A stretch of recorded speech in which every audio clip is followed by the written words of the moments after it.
Joint Action Committee Against the Brutal Killing of TAKHELLAMBAM Manoranjan Singhna Hayeng January kungi ayuk pung mga dagi January kunithoy ayuk pung mga PHAOBA pung nifuga nipan gi Manipur Pumba Bandh Koukhre JAC asigi convener Janam Sanayay manakudek piduna thadorokpa cherol amana hai TAKHELLAMBAM Manoranjan gi mihat kamari lainana Chief Minister da pishin khiba memorandum adugi matung ina Manipur lengakta pung kun marigi matam thakibane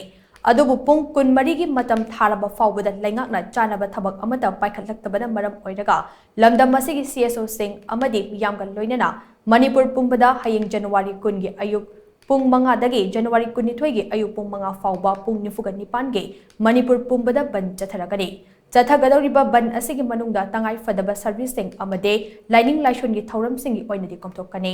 ban asida lamdam asigi CSO club maira paibi amade leibak miyamna sogatpiyu haina cherol asina makatari